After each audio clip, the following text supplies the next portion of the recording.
noite a todas, a todos. Vamos abrir a conferência de encerramento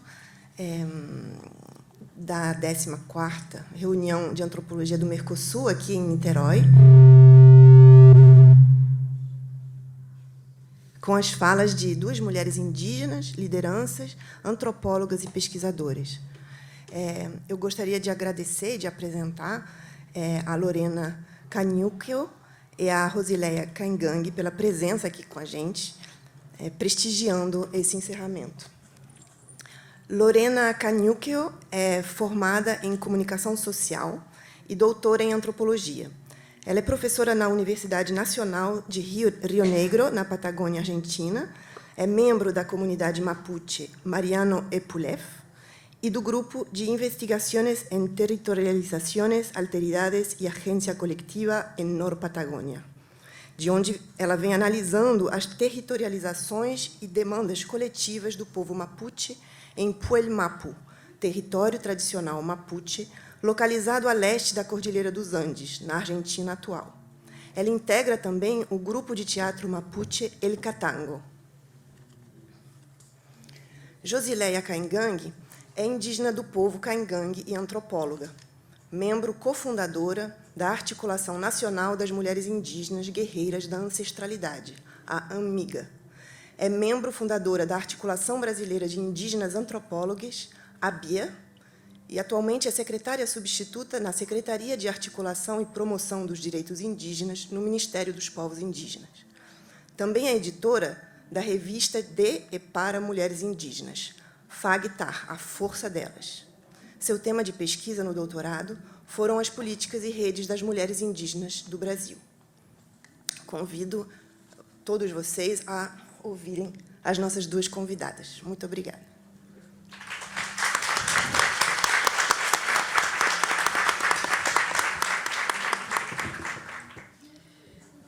Buenas noches, boa noite a vocês, a todas, todos, todes.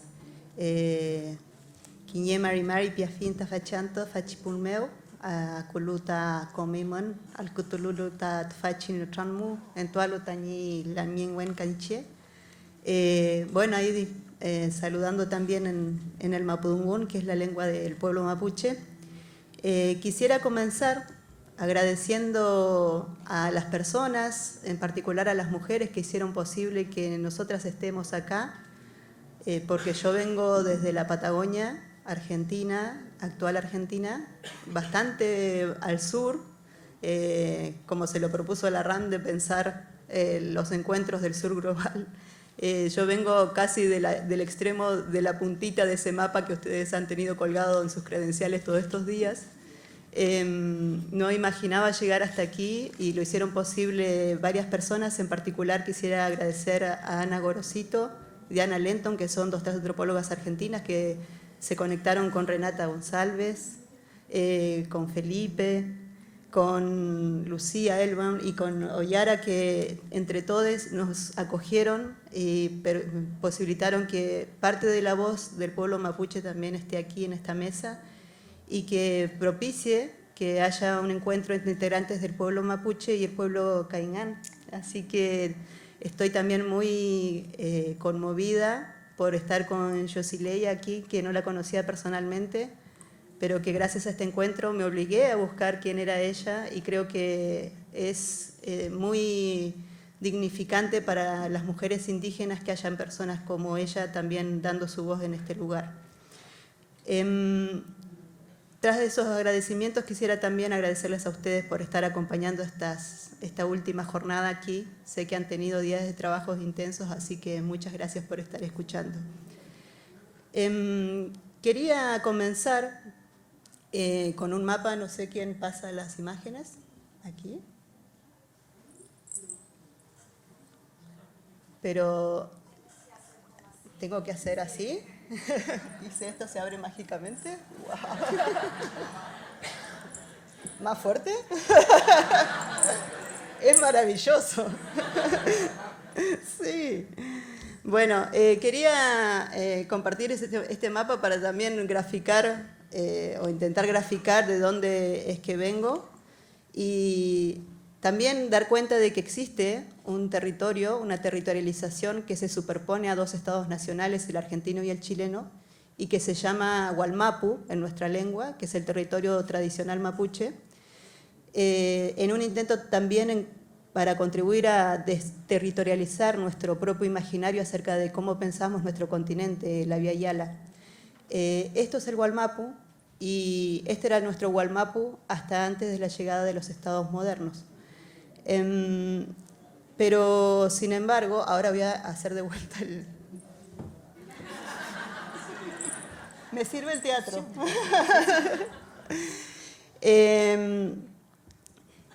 Decía que, sin embargo, esta territorialización convive y se superpone y se fricciona permanentemente con otras que son las creadas por el Estado, los estados modernos, esa matriz colonizadora también de Estado, nación, territorio, que en particular a nosotros nos ha confinado a un lugar sumamente subalterno dentro de la configuración de esa territorialidad, y particularmente creo que con efectos disímiles a un mismo pueblo, que también creo que es la realidad de muchos pueblos latinoamericanos o de este continente de la Vía Yala, de estar atravesados por dos fronteras, o más de una frontera, o más de un estado en su propio territorio. En el caso nuestro, incluso podemos encontrar diversidades entre la forma en que el Estado chileno aborda la relación con el pueblo mapuche y la forma en que el Estado argentino ha abordado la relación con el pueblo mapuche al este de la cordillera.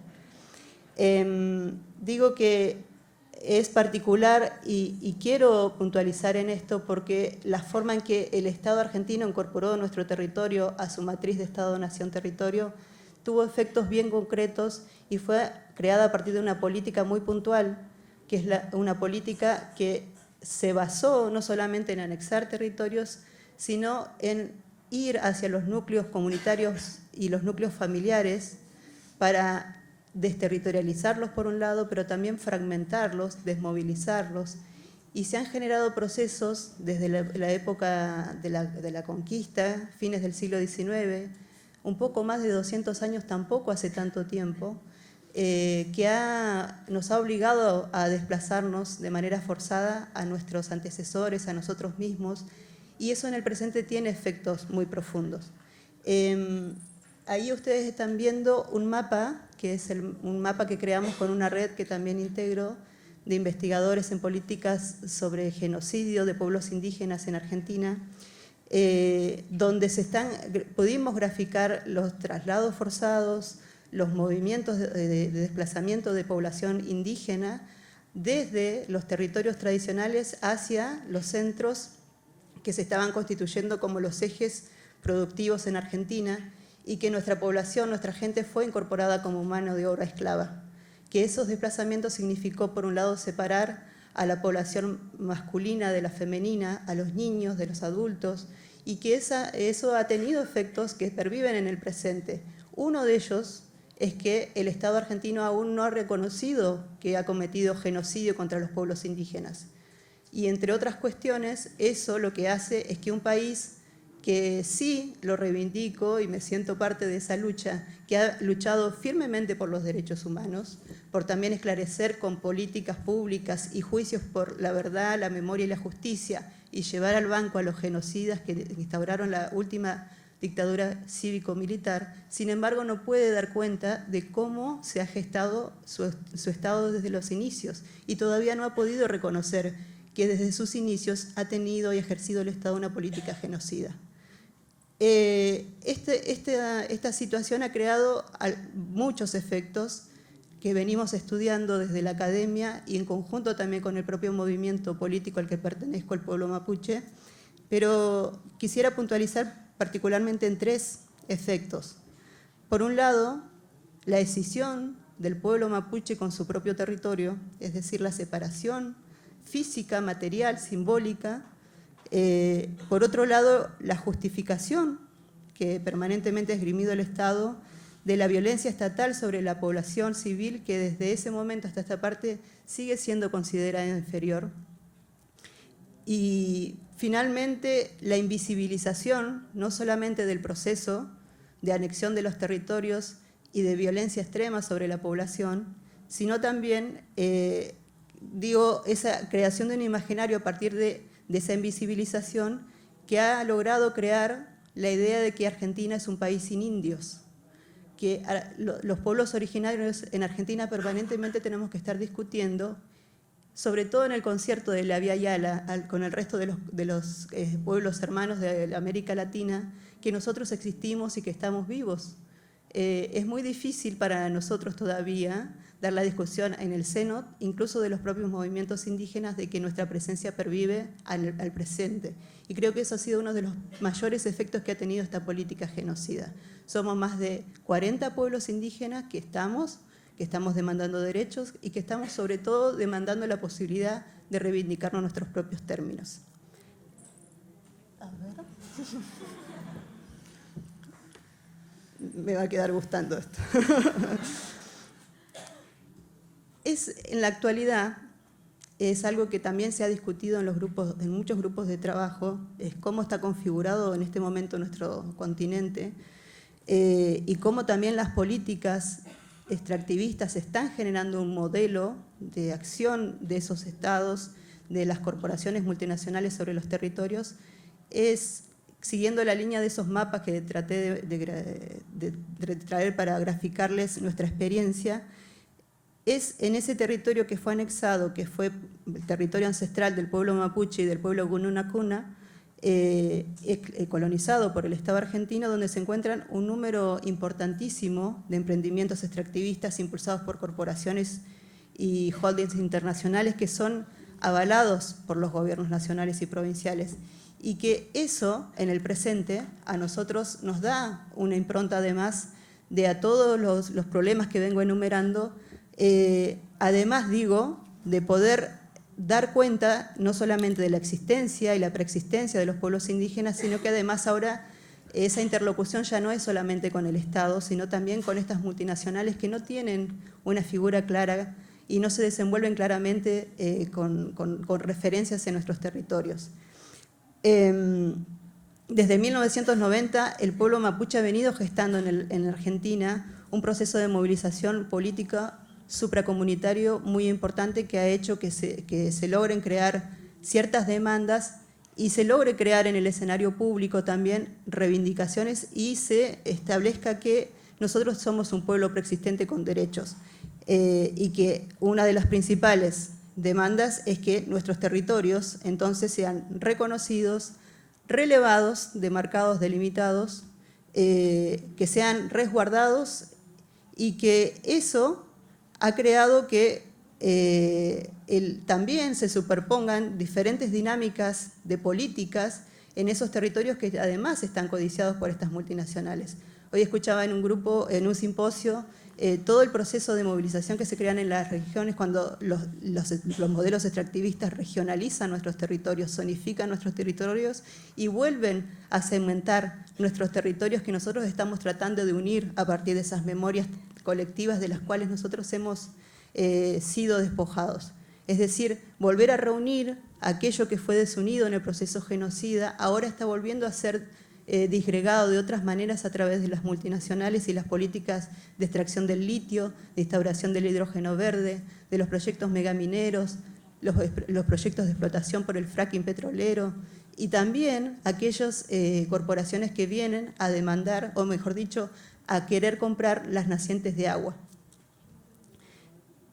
Entonces, una de las estrategias que se ha dado el pueblo mapuche desde los 90 hasta esta parte es defender nuestros territorios, estos proyectos extractivistas, a través de alianzas con otros sectores sociales, pero también a través de formas de reivindicación del territorio. Una de ellas tiene que ver con las recuperaciones de tierras, que también son una dinámica que se ha dado en todo el resto de América Latina. Acá ya no me río tanto porque ustedes están viendo los rostros de varias personas, digamos que han sido víctimas de una política que ha virado en Argentina y que voy a tratar de explicar porque tiene que ver con estos procesos de recuperación de tierra y de resguardo de los territorios tradicionales de todo este avance que ha surgido en estas últimas 2-3 décadas sobre todo que se ha intensificado con posterioridad a la culminación de la última dictadura militar. Estas personas que ustedes están viendo, los hombres, fueron asesinados en contextos de recuperaciones de tierras. 2 de ellos en el 2017, Rafael Nahuel, miembro de nuestra comunidad del pueblo mapuche, y Santiago Maldonado, que era una persona no mapuche, pero que estaba apoyando una recuperación de tierras, y el otro es Elías Garay, que fue asesinado en el 2021. Y las que están aquí son mujeres mapuche, una de ellas es Machi, es autoridad tradicional de nuestro pueblo, encargada de la medicina y la relación espiritual, que fue detenida en un proceso también de recuperación de tierras y que estuvo más de medio año encarcelada junto con nuestras mujeres en prisión domiciliaria por una causa que para gente que no es indígena no justificaría el encarcelamiento, es decir, por una denuncia penal por usurpación que en términos concretos dentro del sistema jurídico no está penado con la prisión, sino que es un delito escarcelable. Es decir, se aplica una política excepcional para población indígena que no se aplicaría para otros sectores de la sociedad. Entonces aquí me quiero detener en algo bien particular, que es desde que se han recrudecido los proyectos extractivistas en nuestro territorio, se ha también virado la política de cómo venía el Estado argentino relacionándose con los pueblos indígenas, en particular con el pueblo mapuche.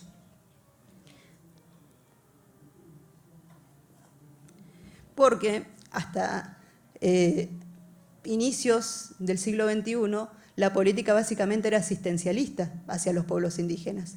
Y ahora esa política ha virado hacia políticas de seguridad hacia los pueblos indígenas. Entonces, eso es un cambio de paradigma también en el abordaje de las problemáticas, de los conflictos, de cómo se resuelven y abordan las demandas de los pueblos.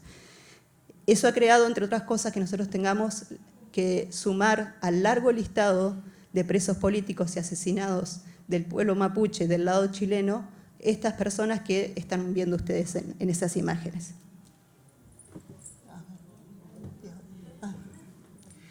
Entonces, esas políticas de excepcionalidad en este contexto, es decir, vuelvo a reiterar, hay políticas que se aplican al pueblo mapuche que no se aplican a otros pueblos indígenas y que jamás se aplicarían a sociedad no indígena, a miembros del pueblo argentino no indígena.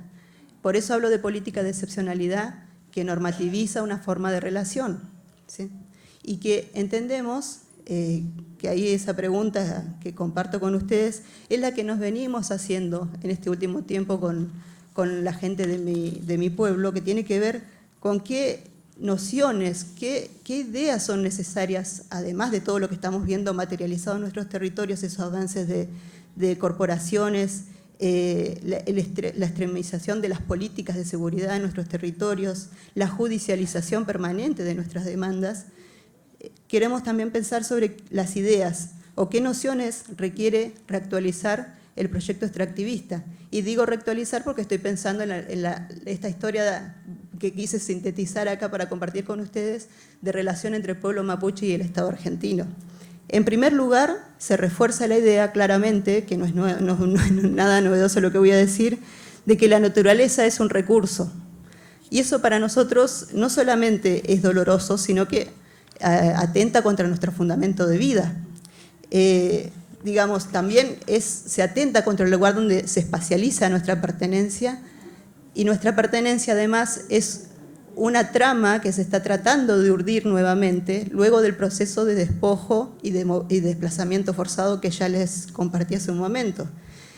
Y además es donde se vulneran todas las formas de vida, incluyendo las humanas, pero no solamente. Que además estas poblaciones subalternizadas que venimos a hacer nosotros, los indígenas, dentro de esta matriz de Estado-Nación-Territorio, necesariamente reactivamos un proyecto racista sobre el cual, que fue proyectado sobre nosotros y que el extractivismo necesita el racismo para poder operar. No hay forma, porque si no nos explica cómo somos condenados ciertos estereotipos, ciertos fenotipos, ciertas poblaciones que son estigmatizadas en proyectos extractivistas, de una manera tal que uno encuentra, no solamente en los comentarios de lectores de los diarios hegemónicos de la región, sino en el sentido común argentino de que está bien de que a los indios le metan bala. Cuando hacemos un corte de ruta, un tipo de manifestación o lo que sea, es necesario el racismo, o sea, el extractivismo. Por eso digo, no estoy diciendo nada nuevo, necesita necesariamente al racismo para poder operar.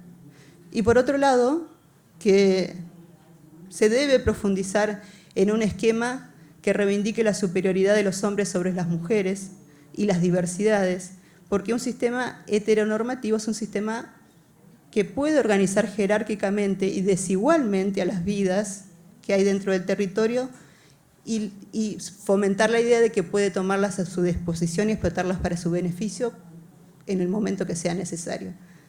Y que por otro lado no se puede permitir que haya voces disidentes en un esquema racista y patriarcal que además se sustenta en el caso argentino en una política genocida. Entonces creo que todas estas cuestiones son las que permiten que haya un estado de excepcionalidad permanente en nuestros territorios sobre los cuales se conoce muy poco. Es decir, el sistema extractivista se vale del patriarcado, del racismo, de la excepcionalidad, porque no admite que haya otras formas de vínculos con el territorio, que es lo que estamos tratando de proponer. Y no tenemos la receta nosotros, no tenemos la panacea ni las respuestas precisas a todos estos conflictos que se nos presentan a todos en América Latina, pero sí queremos dar la discusión sobre qué otros proyectos de vida existen y qué otros modelos de relación existen con el territorio, y pensemos y demos la discusión también sobre qué tipos de desarrollo queremos dar, que nosotros estamos incluidos también dentro de eso. Y para cerrar, digo, estas lecturas han surgido a partir de discusiones con otros movimientos que no necesariamente participaban hasta hace un tiempo de las discusiones del movimiento mapuche, y donde las mujeres hemos tenido un protagonismo particular, porque a partir de la intersección con sectores del movimiento feminista en Argentina, que ha sido muy fuerte, que ha movilizado, ahora en octubre se va a hacer otra edición del Encuentro Nacional de Mujeres, que viene dando discusiones a nivel nacional, pero también con efectos a nivel latinoamericano. Digo, esos espacios han propiciado que nosotros pensemos en estas cuestiones que yo les compartía. Lo hemos pensado desde la academia, lo hemos pensado desde el activismo, lo hemos pensado desde estar noches enteras resguardando nuestros territorios a la luz de los fogones, y también lo hemos pensado en la interacción de las movilizaciones con movimientos feministas. Es decir, no hay posibilidad de pensar nuestras problemáticas y también nuestras propuestas si no hay intersección de los sectores. Entonces, para mí es muy importante estar acá, porque me permite entender otras posiciones, otras lecturas y demás, pero entiendo que esas discusiones no se han dado y nosotros también les estamos dando la discusión sobre qué tipo de movimiento o proyecto político indígena queremos dar. Y para cerrar, quería compartir esas imágenes que son todas de movilizaciones recientes en defensa del agua, que se han dado en zonas rurales, en las ciudades, donde paralelamente se discute qué tipo de proyecto no queremos tener. Al mismo tiempo, por ejemplo, se revitaliza el mapudungún, una lengua que se creía extinta, perdida. Digo, hay muchas tramas que se van urdiendo a partir del conflicto, y estas crisis permiten leer hacia atrás, pero también permiten hacer otras lecturas en el presente. Y decía que son esas articulaciones con sectores sociales, también con el proceso constituyente en Chile, que justo estaba escribiendo hace un rato, me estaba escribiendo con la ñaña Elisa Loncón, que fue presidenta de la Convención Constituyente, y ella me decía, qué pena que perdimos. Y yo le decía, ustedes ganaron, porque pusieron una discusión, instalaron una discusión que ningún país en América Latina hasta ahora no hemos podido dar, excepto Bolivia tal vez, pero digo, no hemos podido dar esa discusión acerca de qué tipo de Estado, nación, territorio queremos modelar, con nuestras contradicciones, con nuestras fortalezas, con nuestras diversidades, y tratar de mejorar, digamos, el mundo en el que vivimos, porque definitivamente no queremos ser esta realidad que tenemos.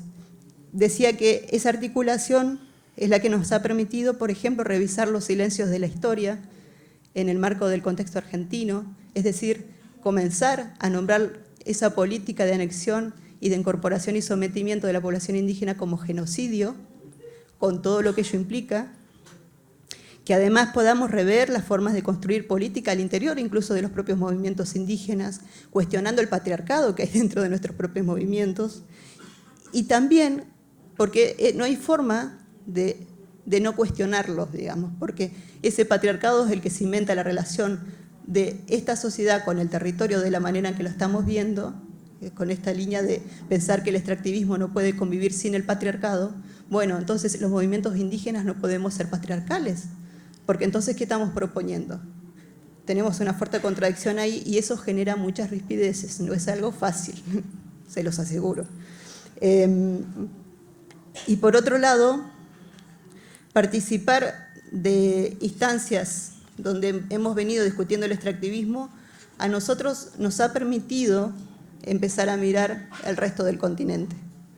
Nosotros nos obligamos a ver entonces qué estaba pasando no solamente en Argentina, con los proyectos extractivistas de litio, por ejemplo, que están en mi comunidad, sino también ver un poquito más allá.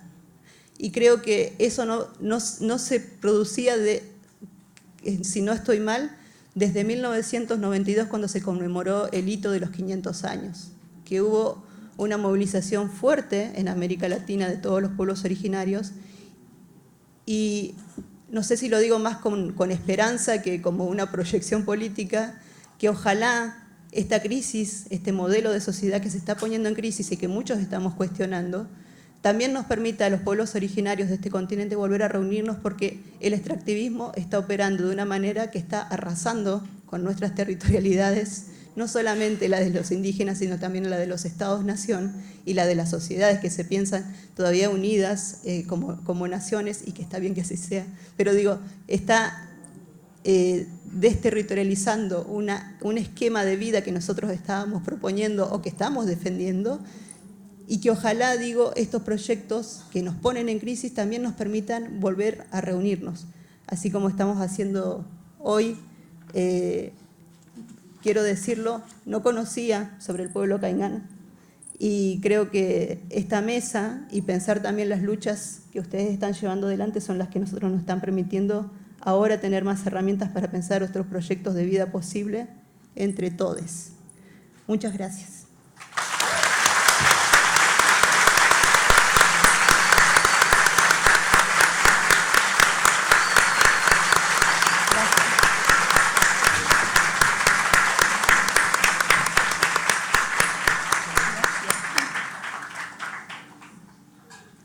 Esto se puede sacar. Porque ahora se proyecta. Ahora yo no sé cómo se hace para tu video. Bom, vou passar a palavra para Josilé Caingang. Bem, obrigada. Boa noite a todas as pessoas presentes. Quero cumprimentar as minhas colegas aqui de mesa. Eu me sinto muito feliz em ouvir a Lorena e a Oyara. Vocês me escutam bem? Me ouvem bem? Perfeito, que eu vou ficar aqui distante por conta da tela do computador. Bom, quero agradecer o convite da organização da reunião de antropologia do Mercosul. É muito importante para nós realmente essa mesa, esse encontro, mas eu agradeço de forma muito especial aos organizadores dessa conferência, que é inédita. E eu quero frisar essa palavra, porque realmente duas mulheres indígenas latino-americanas encerrando uma conferência é algo inédito e muito bonito de se pensar e de se ouvir. Bom, o tema proposto para essa conferência é territorialização, alteridades e lutas das mulheres indígenas, e eu tenho me dedicado, nos últimos anos, à pesquisa com o movimento das mulheres indígenas, as suas redes de atuação. E durante a apresentação, nós vamos tratar de dois temas, que são temas centrais, que é a Rede Nacional das Mulheres Indígenas, a AMIGA, e das marchas das mulheres indígenas, que são essas grandes assembleias bianuais que acontecem em Brasília. Aconteceu a primeira em 2019 e trouxe o tema Território, Nosso Corpo, Nosso Espírito. A segunda marcha, em 2021, trouxe o tema Mulheres Originárias, Reflorestando Mentes para a Cura da Terra.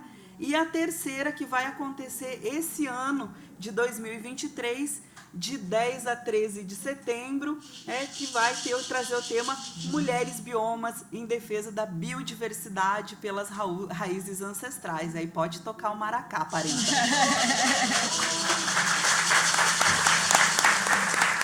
Bom, eu gostaria de solicitar a equipe que vai fazer o apoio, para a gente passar o vídeo. Esse vídeo é sobre o movimento das mulheres indígenas, foi feito pelo Instituto Socioambiental, e eu tenho compartilhado ele por onde eu vou. Então, meu agradecimento também ao Instituto Socioambiental.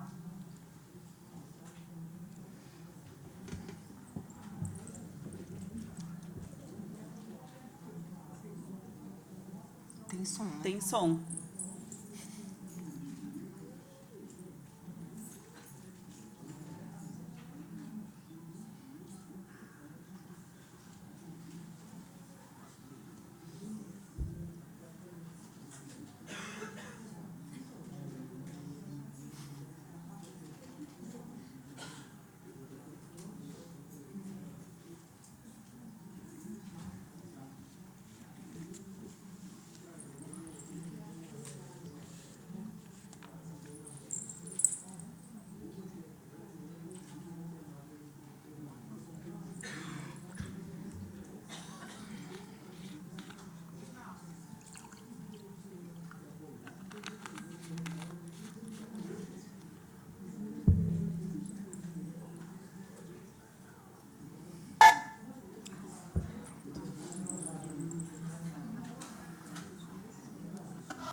Uau, né?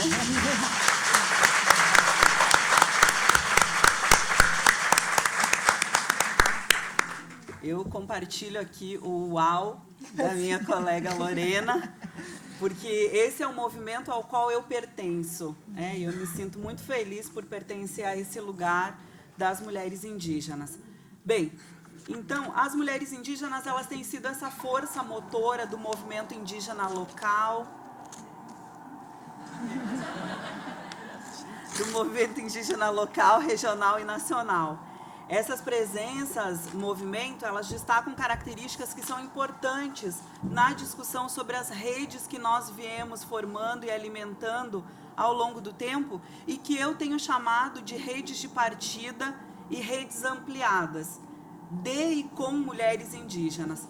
Bom, entendendo que a diversidade dos povos indígenas, a ocupação dos espaços territoriais, as organizações de base do movimento são chaves para a organização e o desenvolvimento do próprio movimento indígena e das redes das mulheres indígenas, que se aproximam e se afastam, se incorporam em redes mais amplas, mas também se deslocam sozinhas, dependendo da dinâmica necessária. Nós, mulheres indígenas, formamos e atuamos e estamos propondo uma reorganização dentro das organizações indígenas nacionais, no caso da APIB, Articulação dos Povos Indígenas do Brasil, e também nas nossas organizações regionais. E aí posso citar algumas das bem famosas, a COIAB, a Arpinsul, a Comissão Guarani Virupá, o Conselho Terena, enfim, tantas outras. É importante nos atentarmos para essa reorganização, para pensar os corpos territórios indígenas, incorporando as discussões das mulheres biomas, mulheres água, mulheres sementes, mulheres raízes, mulheres terra, né, e termos trazido para as discussões, a partir do movimento das mulheres indígenas, nos últimos 5 anos, e que culminou com o lançamento da Articulação Nacional das Mulheres Indígenas Guerreiras da Ancestralidade, a AMIGA. E, para falar da AMIGA, é preciso a gente falar de concepção, com essas características de pertencer uns aos outros, do cuidado, do afeto, do compartilhar os lugares de gestação. E a nossa gestação, no caso da AMIGA, dura mais de 2 décadas. Nós iniciamos lá no final dos anos 90 o pensamento sobre uma articulação em rede das mulheres indígenas e quase 25 anos depois a gente vai parir a AMIGA no dia 8 de março. Vou contar mais adiante. A qual a gente gestou a AMIGA em vários úteros, e é importante isso porque são úteros bioma, e que aí em 2021 nasce no 8 de março com uma live de mais de 8 horas, com mais de 300 mulheres indígenas participando dessa live, e nós somos então mães, nessa soma das mulheres sementes e raízes. Outras antropólogas indígenas têm somado com as minhas reflexões, seja na concepção, e aí pensando na gestação, a Valdelice Veron, antropóloga indígena também, ela tem destacado, a partir da cosmovisão Kaiowá, a força e o envolvimento e a sabedoria da mulher Kaiowá, responsável pela criação da vida, da terra, dos territórios em que os Kaiowá habitam. São as mulheres que mantêm a vida nos Tecorá, aonde as Inhandeci, elas têm um papel fundamental na manutenção da sociabilidade das relações Kaiowá. Bem, são elas, então, que possuem esse conhecimento, essa força ancestral para as demandas, para enfrentar os conflitos. E aí a Sandra Benites, que também é outra antropóloga indígena, ela também tem trazido para a gente essa reflexão sobre o sagrado da Inhandeci, que é considerado uma divindade ligada à terra, aqui a grosso modo falando, tá, gente? Bem, compartilhando que a força das mulheres está no canto, nos encontros, nos afetos. Para que esses conhecimentos eles continuem fortes e o corpo das mulheres permaneça saudável, é necessário que elas tenham voz e direitos iguais, desde o exercício do diálogo, como para caminhar lado a lado com os homens, mas em um espaço adequado, em que elas possam se desenvolver. E esse espaço adequado é o TECO das mulheres, e não um espaço criado exclusivamente para homens, que separa as mulheres. Então, as Inhandeci, e essa história delas demonstra a relação com a terra, com as plantas, que é essencial para a continuidade dos sistemas Guarani. E essa relação deve ser respeitada. A Elisa Ramos, que é outra antropóloga indígena, ela descreve a importância das mulheres pancararu na liderança das atividades coletivas e no direcionamento das pessoas, evidenciando essa relevância das mulheres, a notoriedade na tradição, na tradição pancararu.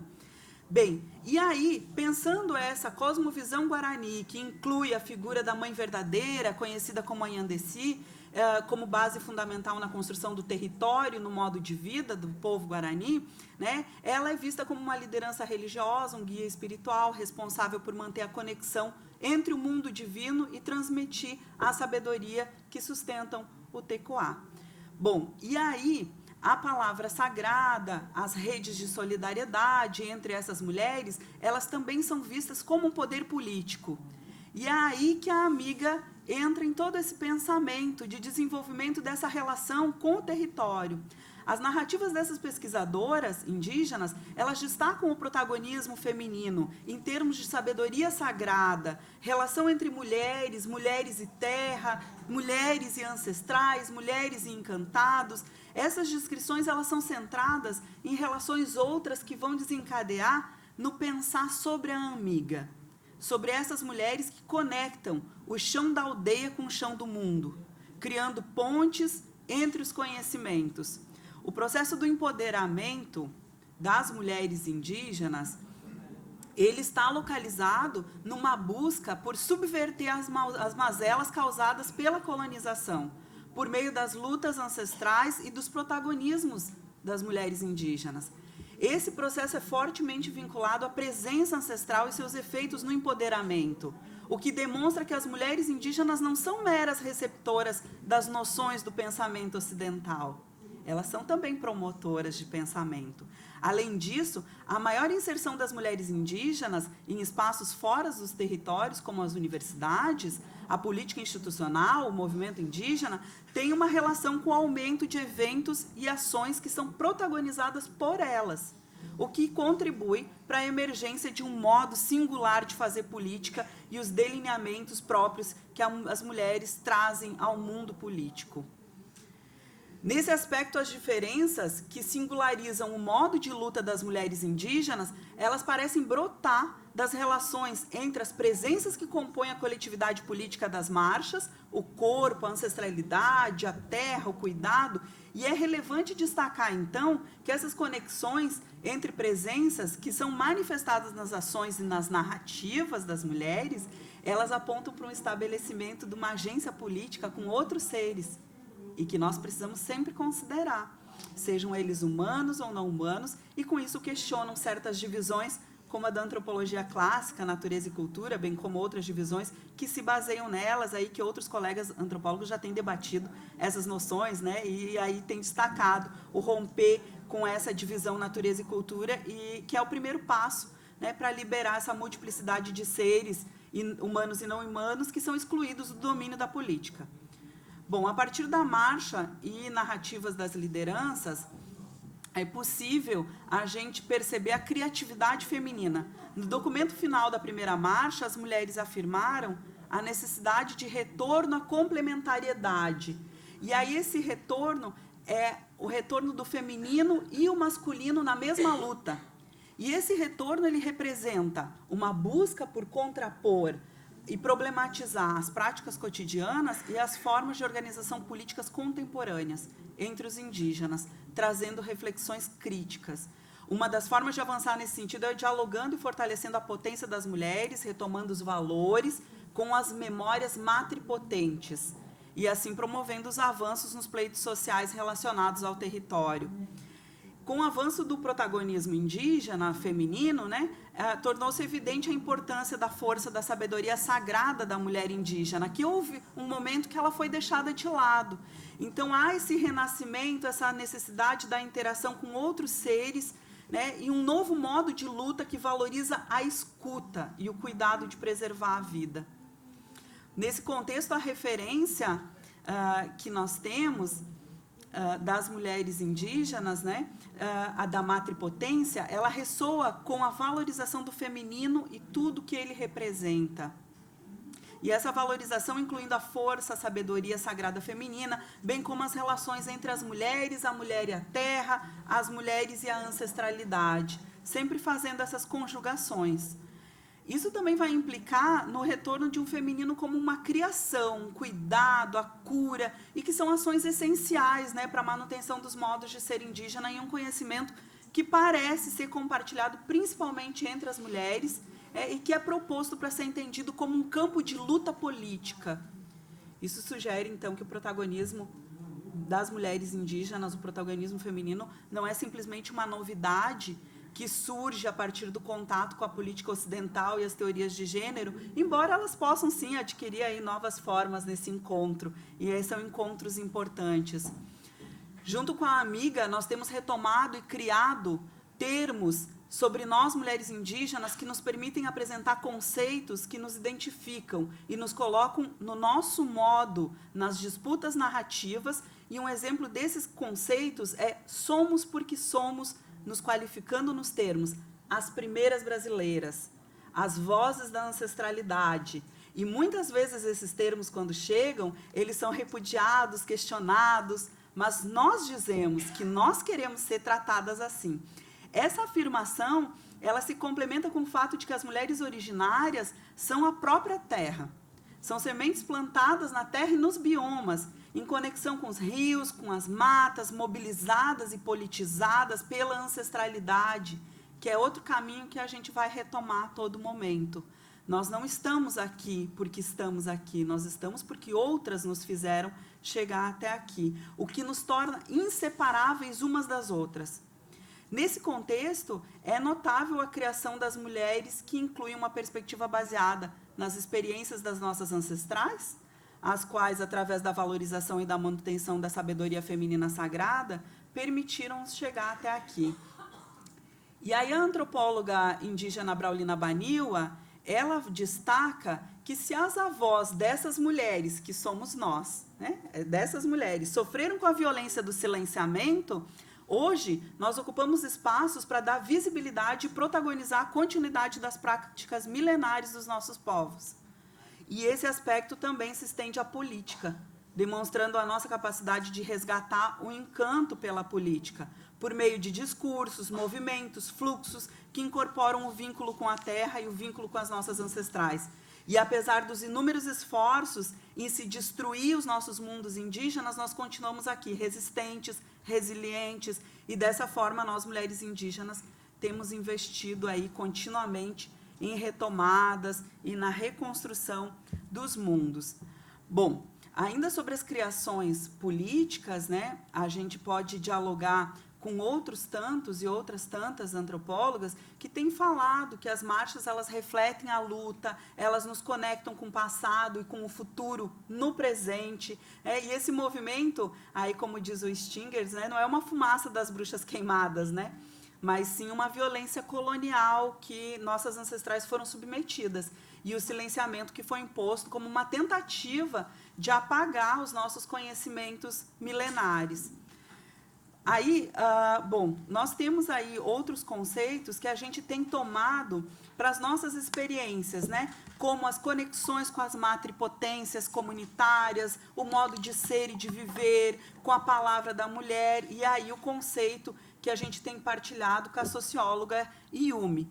Bom, além de lutar, é imprescindível lembrar que as indígenas promovem rituais, cantos, danças, movimentam os corpos, cultivam os alimentos, e é nessa linha de pensamento que a gente criou a Amiga, mas também criou as marchas, né? E as marchas, elas são esse lugar do encantamento. A Sandra Benites, ela fala da aproximação da entidade materna primordial, né? E a gente vai falar que nós e as marchas somos parentes e conformamos a marcha também como um ser. E esse ser com o qual a gente tem dialogado. E é nesse contexto que eu tenho localizado a própria articulação que nós criamos, que é a Amiga, né? Considerando como a vida que também foi gestada e parida pelos úteros das mulheres indígenas já se tornaram ancestrais. E aí o cuidado que nós temos com a Amiga, que é uma filha, né? Portanto, é uma forma de ação que ocorre também no âmbito das relações interpessoais, como a gente observou na segunda marcha, influenciado por outras formas de vida que não são humanas. E aí é o cuidado com a nossa ancestralidade, o cuidado com a nossa ciência, o cuidado com a nossa ancestral. Em relação às criações políticas, nós podemos afirmar que elas estão voltadas para o resgate do poder do cuidado feminino.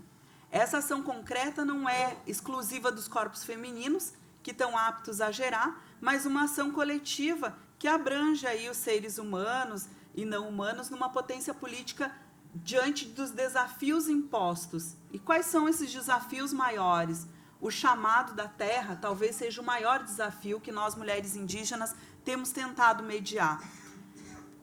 Dessa maneira, as criações políticas das mulheres, né, elas estabelecem esses diálogos com o conceito de gênero, com uma estrutura teórico-política, principalmente quando consideramos que as lideranças femininas indígenas são mediadoras entre a realidade da aldeia e a realidade do mundo, e que fazem referência às desigualdades e violências geradas pelo sistema de gênero colonial imposto nos nossos territórios.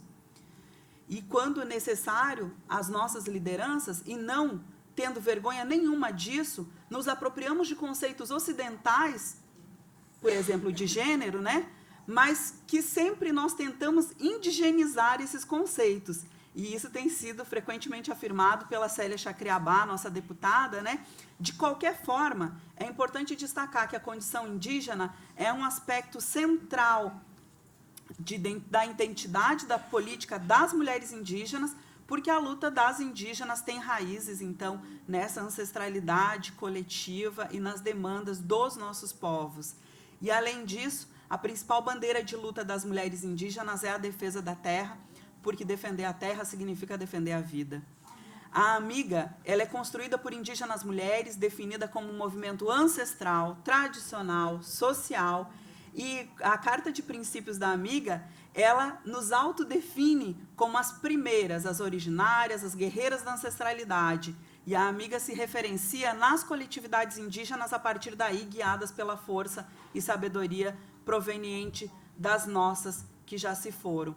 Bom, é possível a gente estabelecer 3 grandes ciclos da mobilização e da articulação feminina indígena a nível nacional. Esses ciclos operam como construções analíticas que auxiliam na descrição das diferentes motivações e nos contextos que alinharam a mobilização feminina em cada período, e eles são resultados de uma evolução histórica da luta das mulheres indígenas, da mobilização das mulheres indígenas no Brasil. E eles têm um fio condutor nas transformações sociais, políticas, culturais que ocorreram em cada momento, mas principalmente na retomada pelos territórios, sejam os corpos territórios, sejam os territórios de retomada realmente, que são aqueles territórios físicos. Por outro lado, é importante destacar que esses ciclos não são estanques, e eles podem sim se sobrepor uns aos outros em determinados momentos, indicando a complexidade do processo de organização das mulheres indígenas no país. O primeiro ciclo no processo da articulação das mulheres indígenas em âmbito nacional é caracterizado pela participação das mulheres em cargos, em espaços de reuniões, em eventos, em processos nacionais, quando elas iniciavam a formação das suas primeiras organizações indígenas. Além disso, esse primeiro ciclo ele coincide com um período crescente no aumento do número das organizações indígenas, como passou no vídeo, né, década de 70 até a metade da década de 90. Um segundo ciclo do processo de organização nacional é a partir dos anos 2000, especialmente na segunda metade dessa década. Esse ciclo é marcado por diversos acontecimentos, incluindo um aumento ainda mais significativo da criação das organizações indígenas e uma crescente ocupação dos cargos nos espaços das organizações. Isso foi marcado pela realização de muitos eventos com agentes governamentais, não governamentais. Então, foi aquele importante momento que a gente viveu na segunda metade dos anos 2000, né, e que a gente sabe que foi o acesso também e um lugar que os povos indígenas foram alcançando no processo do país. É importante falar também que esse novo momento, né, que a gente vive agora, a gente tem 92 organizações de mulheres indígenas, 62 organizações locais, 16 regionais, 10 estaduais e a Amiga, que é nacional, e nós vivemos o terceiro momento, então, desse novo ciclo. O primeiro grande evento, eu posso dizer que foi o projeto Voz das Mulheres Indígenas. Para quem não conhece, é bem legal a gente conhecer. Foi aí que deu um start para nós, mulheres indígenas, para a gente poder fazer parte, para a gente querer estar dentro, estar junto. E o Voz das Mulheres Indígenas, ele levou o debate sobre a violência nos territórios, algo que não tinha acontecido ainda, porque nós, mulheres indígenas, embora a gente tenha toda essa complexidade, enfim, de sócio-lugar, né, eu posso dizer assim, mas nós também precisamos estar dentro das políticas públicas pensadas para as mulheres. Então, quando a gente teve o projeto Voz, nós viemos aí com uma responsabilidade de dialogar dentro dos territórios em 2015 e em 2016. E o segundo grande evento para marcar essa época, né, essa história, ele acontece com a concepção das marchas, em 2019. E a marcha marca o começo das mulheres indígenas ocupando os espaços da política. É nesse contexto que a gente realmente inicia um novo ciclo, por meio das marchas, de um modo singular de fazer política. Nós, mulheres indígenas, estamos apostando na construção de um comum, né, que está aí relacionado à teoria da política de gênero, mas que também transcende essa teoria. Embora a gente tenha havido uma construção de uma pauta nacional única das mulheres indígenas, nós sabemos que existem pautas de cada povo. Nós somos 305 povos, né, por enquanto. A partir do dia 7, a gente vai saber que a gente é mais. Mas não posso falar que eu assinei um termo. Então, embora tenha havido uma construção de uma pauta nacional para as mulheres indígenas nos últimos anos, há uma construção, né, também das pautas mais localizadas. E durante as marchas, as questões relacionadas às violências sofridas pelas mulheres indígenas são consideradas intimamente ligadas às violências que acometem a terra. Por isso nós temos falado tanto, né, do estupro à Mãe Terra, o estupro à mulher indígena, quando estupra uma mulher, estupra a Mãe Terra.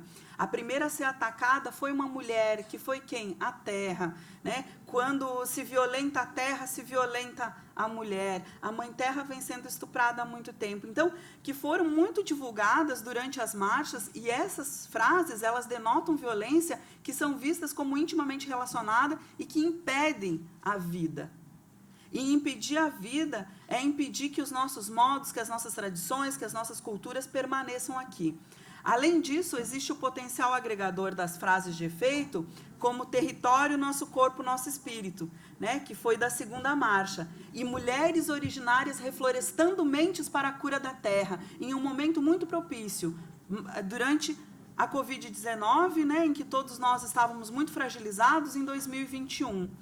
É inegável e aponta uma construção de um comum, de um chamado, é nós chamando todos, não é só das mulheres indígenas, mas é um chamado em torno de uma urgência que consegue fazer uma mediação potente entre a diversidade das mulheres indígenas, mas também a diversidade das mulheres, sem deixar de questionar as violências históricas às quais as indígenas são submetidas.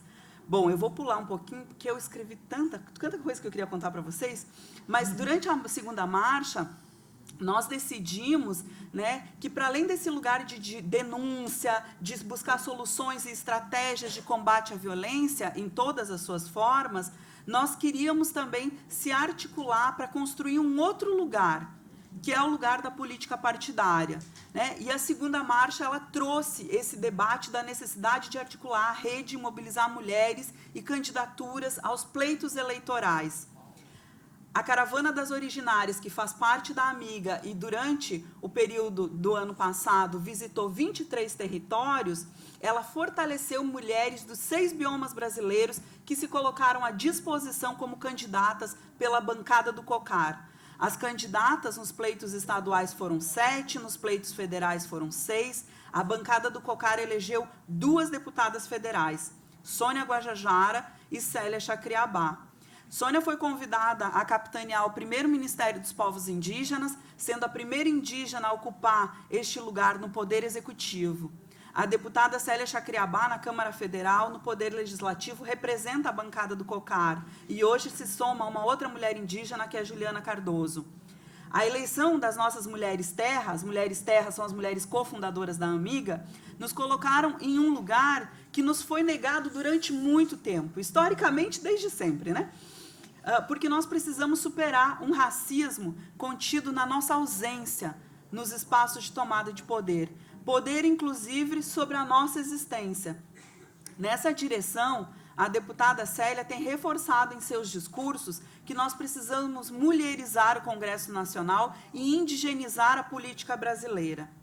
A nossa caminhada, ela foi sendo somada a tantas e tantas outras desde a década de 90. Então, a articulação hoje, ela não está caminhando desde 2021, ela caminha desde muito tempo, porque nós reconhecemos quem nos antecedeu e nós temos nos articulado para termos vozes das mulheres indígenas representadas nos espaços públicos e nos espaços de tomada de decisão.